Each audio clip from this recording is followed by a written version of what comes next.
Tonight, authorities announcing legendary actor Gene Hackman died of heart disease complicated by advanced Alzheimer's. The 95-year-old, alone for his wife Betsy Arakawa, died first in their Santa Fe home. I can tell you that he was in an advanced state of Alzheimer's, and it's quite possible that she was deceased. American actor Gene Hackman, along with his wife Betsy, have been found dead in their home in. Gene Hackman was one of Hollywood's greatest actors, popularly known for his powerful and unforgettable roles in movie classics. But after stepping away from the spotlight, he seemed to have disappeared. That was until shocking news about his death left fans in disbelief. Tonight, New Mexico authorities revealed tragic details about a week-long mystery, stating that Gene Hackman died of heart disease and complications from Alzheimer's. This revelation sparked questions about the mystery surrounding his sudden death. What really happened to this iconic star? Was there more to his final chapter than anyone realized? In this video, we will reveal the hidden truth behind Gene Hackman's shocking death and the untold story of his last days. Stay with us as we share with you the facts no one knows. Reports of Gene Hackman's death were confirmed by the Santa Fe County Sheriff's Office and the National Broadcasting Company in affiliation with KOB-TV. The Oscar-winning actor was found dead at his home in Santa Fe. I love Gene Hackman, he was an amazing actor. His dead body was found along with his wife and dog on Wednesday afternoon, February 26, 2025, at their home in Santa Fe, New Mexico. A neighbor had called the police at about 1:45 p.m. to conduct a welfare check on Hackman. Hackman, aged 95, was reported to have been discovered in a side room near the kitchen of the house. His wife, Betsy Arakawa, a 65-year-old classical pianist, was found in a bathroom. Authorities reported no signs of injury but deemed the death suspicious enough to investigate. They have not ruled out foul play. What could have led to the sudden demise of this icon, his wife, and his dog? Before we dive deep into the circumstances surrounding his death, let's take a look at his last days in Hollywood and his health issues. What we're about to reveal will definitely blow your mind. Gene Hackman retired from acting in 2004 after starring in Welcome to Mooseport. He won 2 Academy Awards, one for the French Connection in 1973 and another for Unforgiven in 1992. Hackman was known for iconic roles, including Lex Luthor in the Superman franchise. His final film appearances were voiceovers in the documentaries The Unknown Flag Raiser of Iwo Jima in 2016 and We the Marines in 2017. Multiple sources confirmed that he had a history of heart disease and had been fitted with a pacemaker before his demise. Data from the device suggests that his heart may have stopped on February 17, 2025, 9 days before their bodies were discovered. This suggested a possible natural cause related to health complications. In 1990, Hackman had a prolific year, appearing in Loose Cannons, Postcards from the Edge, and Narrow Margin. That same year, he reportedly underwent a procedure to avoid a heart attack. According to a 1990 report by United Press International, Hackman, who was 60 at the time, underwent an angioplasty. A balloon catheter was inserted to unblock an artery to his heart. Dr. Herbert Semler confirmed the report, explaining how fortunate they were to reach the area with a balloon catheter and successfully dilate it.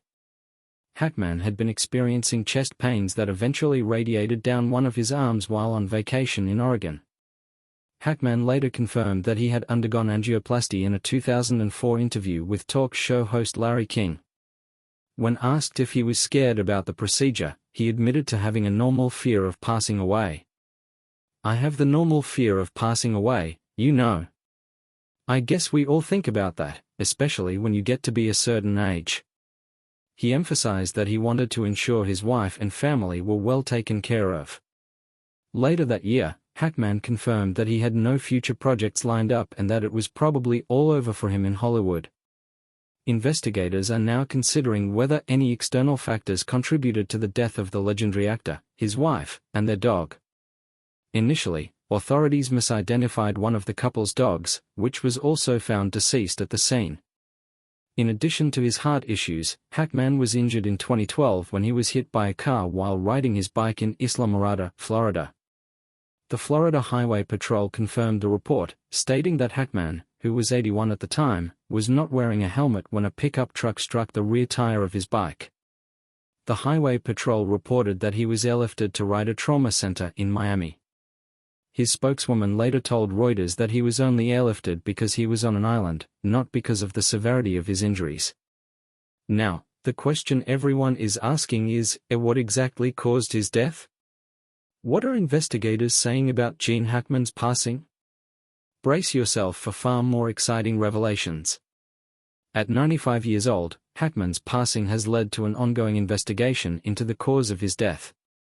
Reports indicate that a minor gas leak from a stove was found, with a reading of 0.03% gas in the air, along with 4 other code violations related to a water heater and gas log lighters in 3 fireplaces. However, none were believed to be fatal. The New Mexico Gas Company has ruled out gas poisoning, stating that no significant gas leaks or carbon monoxide were detected in the home.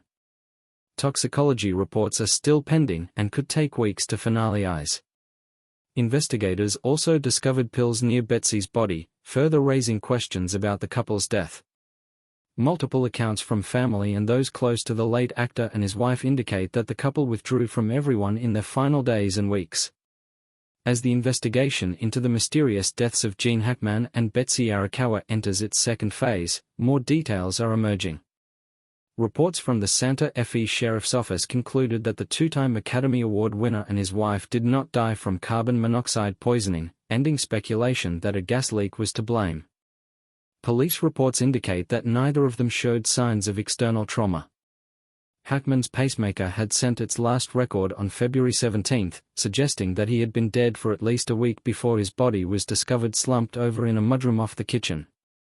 The investigation started on February 26 with the discovery of Hackman, Arakawa, and their dog at their residence. Santa Fe County Sheriff Aiden Mendoza stated that he does not believe there was foul play in the couple's deaths. More updates on the investigation are expected in the coming weeks.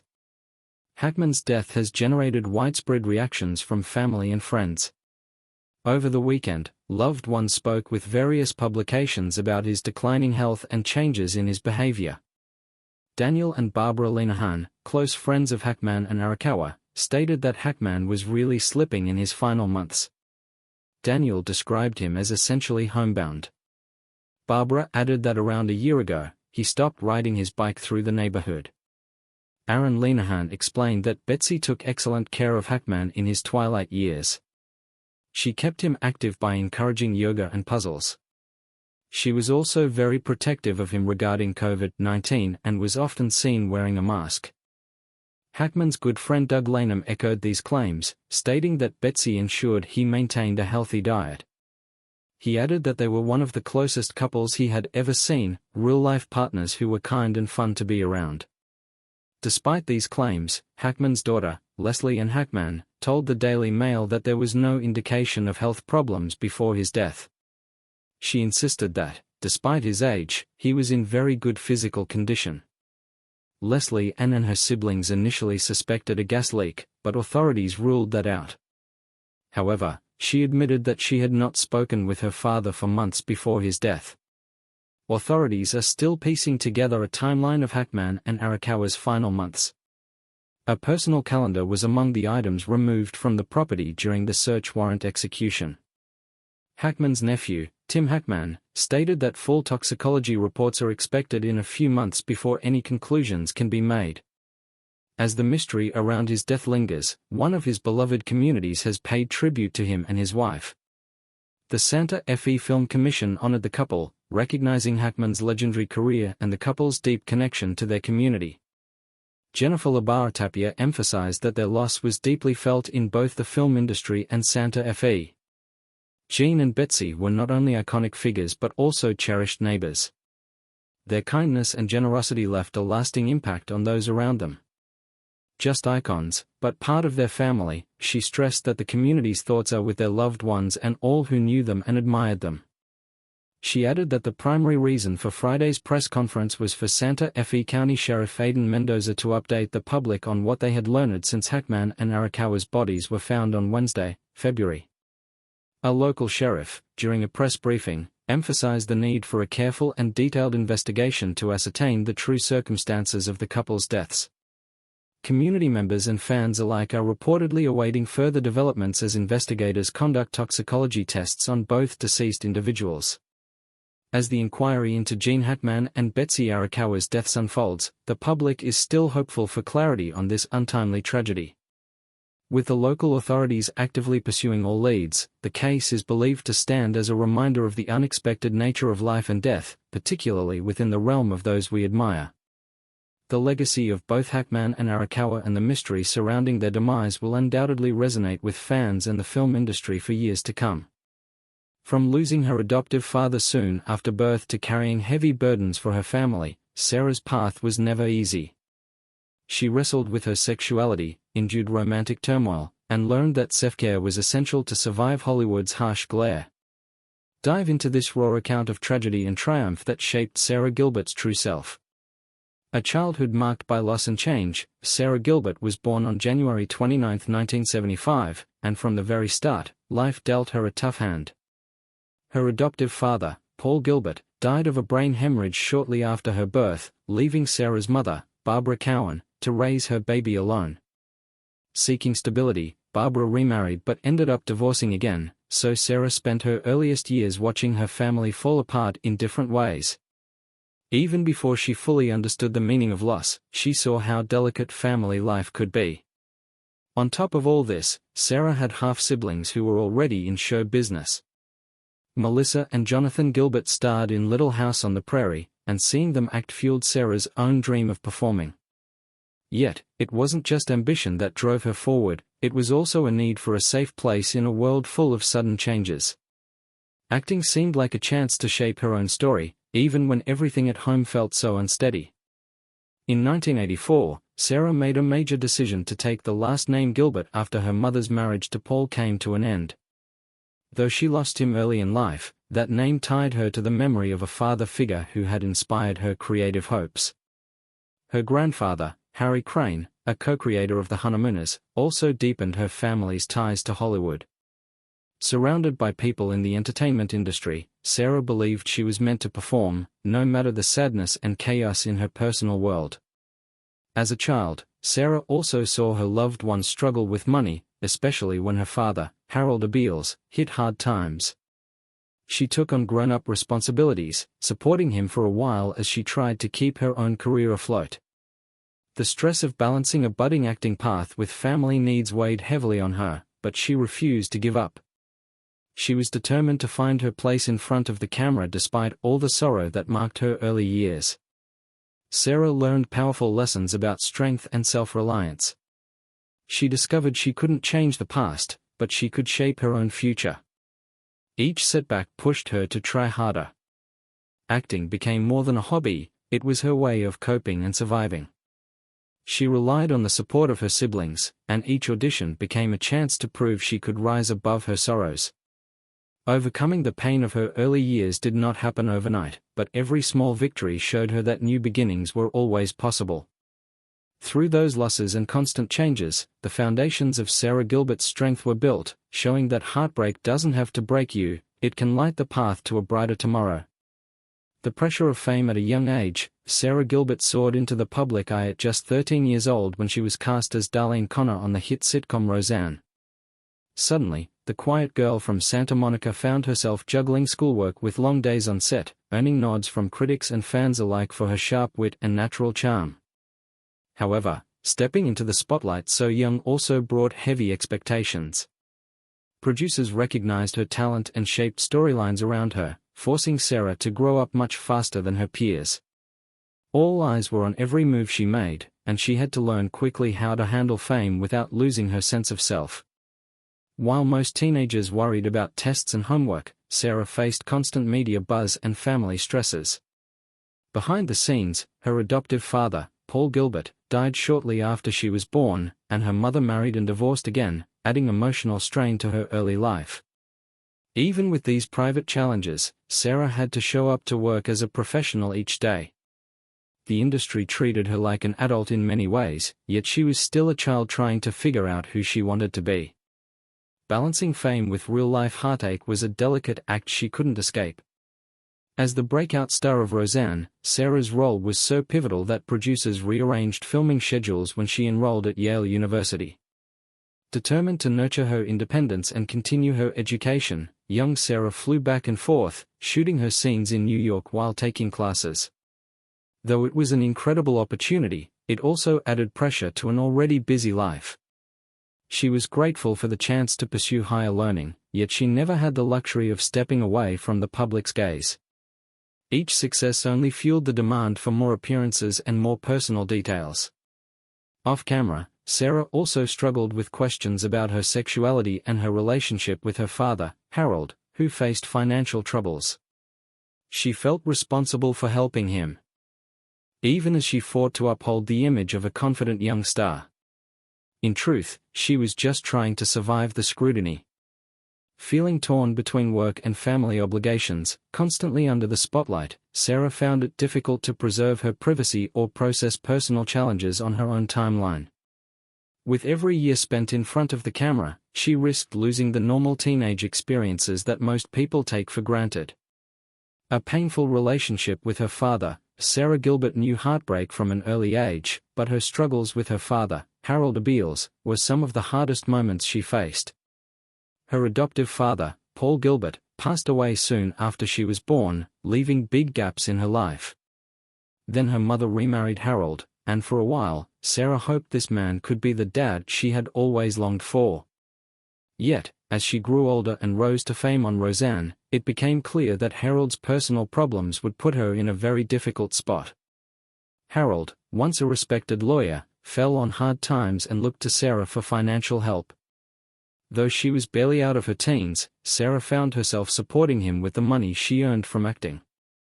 She cared deeply about him and wanted to ease his burden, but it felt overwhelming to provide for someone who was supposed to protect her.